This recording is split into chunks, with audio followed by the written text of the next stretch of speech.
Happy Pad Day, everybody. Happy Pad Day.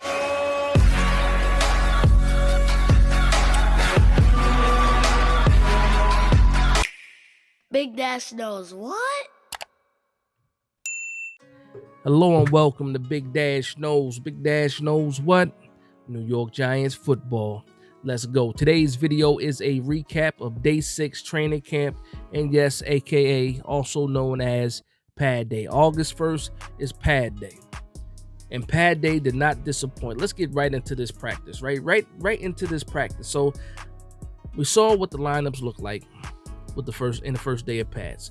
The offensive line was Andrew Thomas, Joshua Ezeudu, John Michael Schmitz, Mark Lewinsky, and Evan Neal. Now, just going down the line, I'm going to go from right to left. So Evan Neal had a pretty good, actually a very good day for Evan Neal's standards. He had good reps against Kayvon Thibodeaux. He had good reps against Azeez Ojulari. Evan Neal might have had one of the stronger days for all the linemen today. Mark Lewinsky, not so much. Now, we already know Mark Lewinsky. Yes, he's a veteran. Yes, he came from the Colts. Yes, he has some experience. But I don't know how much we can take as far as Lewinsky actually being the guy next to Evan Neal. You want Evan Neal to grow, and you have to put a quality piece next to him. I hope that doesn't come off as a shot to Lewinsky. I don't mean that at all. I'm just saying we need to get some more production and better play out of that right guard spot. Now, it wasn't all bad for Lewinsky. He had some good pulling plays in 11-on-11. He's able to get his head across. There was a little bit of zone blocking that we saw today too. That's fantastic. So it wasn't all bad for Lewinsky.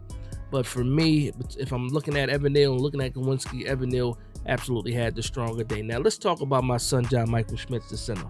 Again, he got the start, or he was running with the ones today.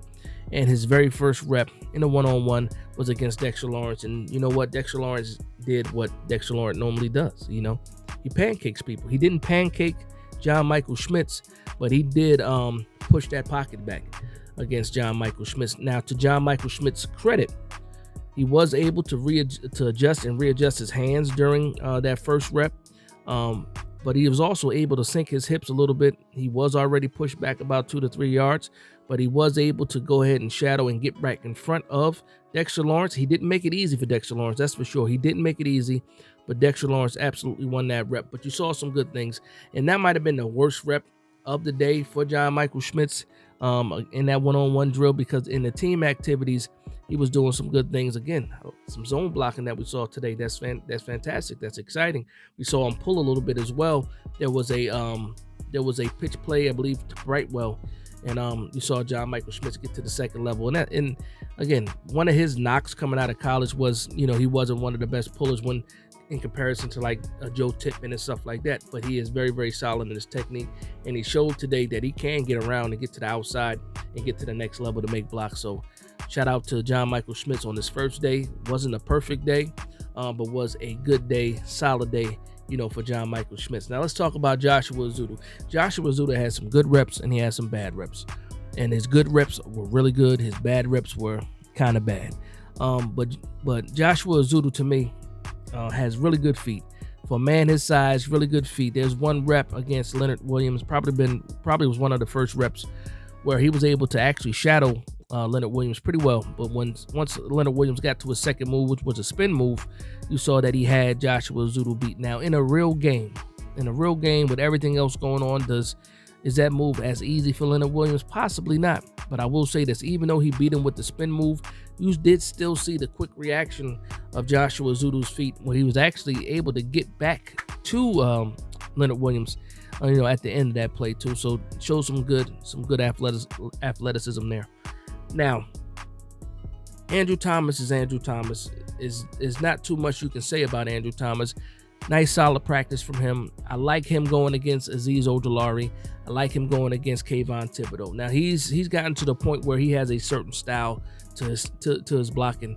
He can read the defense and pretty much guess accurately, you know, what that second move is going to be. His feet, fantastic. Can shadow with the best of them. His strength, you can tell that he got stronger, because now he's able to stonewall people as well. So once you're getting to your second move, if we saw it in a rep with Azeez and Kayvon Thibodeaux, he's either pushing you out of the way, letting you use your momentum, or absolutely stonewalling you when, in certain occasions. But happy about what I saw, with the offensive line in the trenches. Now on the defensive side, again, the defense won the day, in my opinion. The defense did win the day. Dexter Lawrence, again, was Dexter Lawrence. You saw Leonard Williams get nasty a little bit too. The defense as a whole looked like they had something to prove today. The defense as a whole looked like they had something to prove today. There was a nice run that Saquon Barkley had, and it was a good positive play for the offense. But one thing that I noticed, there was a kick out block for Daniel Bellinger on Kayvon Thibodeaux, and Kayvon Thibodeaux set almost a perfect edge. Now Saquon Barkley was still able to get up into the line and hit the hole and get to the outside. But again, one thing you wanted to see with Kayvon Thibodeaux is this man able to set the edge consistently? We already know that Azeez Ojulari is a pretty good edge setter. We know that Jahad Ward is a pretty good edge setter. We didn't see it as much from Kayvon Thibodeaux, but on that particular play, you can see that was a great edge. You just happen to have Saquon Barkley. And then, so let's talk about the defensive backs and the wide receivers. Now, when it comes to the defensive backs, the elephant in the room is going to be Trey Hawkins. Trey Hawkins right now might be the most popular Giant in training camp. And he's earning all of these reps. There was a presser with not a presser, but an interview with Coach Dable, and they mentioned Trey Hawkins, and he was saying pretty much that Trey Hawkins earned all these reps. If you see him out there with the ones, it's because he earned those reps. And we saw today in pads during 11-on-11 that Trey Hawkins was holding his own, not just against the third team and second team. He was holding his own against our number ones. He had a great play against Hodges. He had a great play against Hyatt. He had a great play against Slayton. He was making plays like the PBUs were racking up for Trey Hawkins. And there comes a point where you're thinking like, okay, I've seen this at every level, third team, second team, now first team. Is this guy really the real deal? And for me, if he keeps making plays like this, especially if we go into next week in those practices, joint practices with the Detroit Lions, if he's able to do this kind of work against the Detroit Lions, then you really have to look at Trey Hawkins differently. Like you go from, like I said in the video before, from being a bottom of the depth chart type of guy to actually contributing and getting some real reps, real snaps, and real games very, very shortly or very, very soon in his career. So I'm all for that. If Trey Hawkins happens to be this diamond in the rough that a lot of people think he can be, why be mad at that at all? Why be mad at that at all? And I will say this also. You saw once Trey Hawkins started stepping up his play, that Deonte Banks started stepping up his play as well. He had a rough first 4 days of practice. He had a rough first 4 days. Yesterday, he had some pretty solid pass breakups. He had one really good one against Darius Slayton. But then today, Deonte Banks had some decent breakups as well. And again, since Trey Hawkins has come on to the scene, you're hearing less and less about Deonte Banks.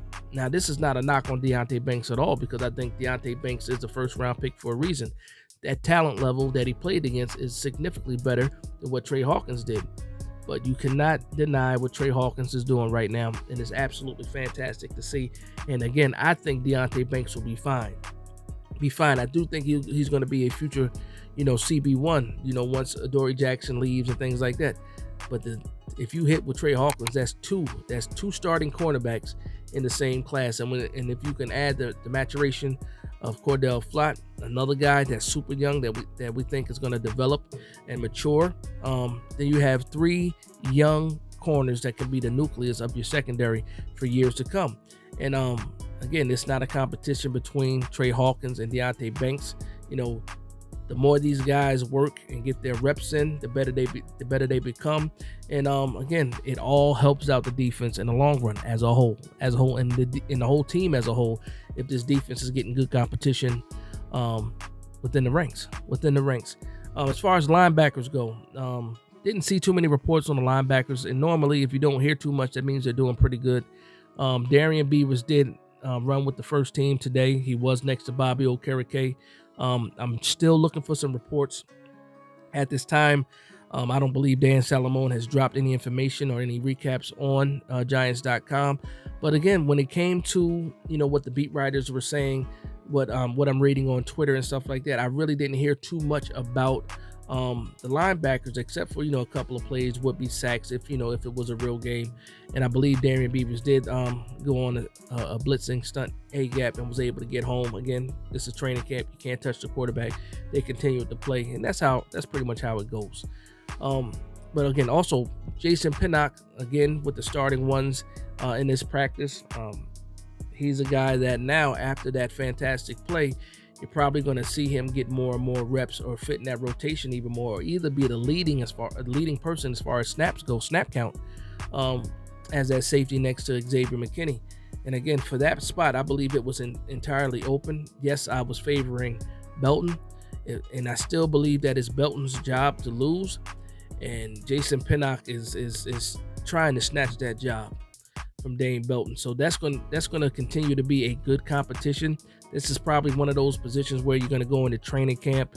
You're going to go into preseason, and whoever has the best showing in preseason is probably going to be that starter next to Xavier McKinney. So all in all, a good practice for the New York Giants. And Paz, the defense did win the day, and you love to see it.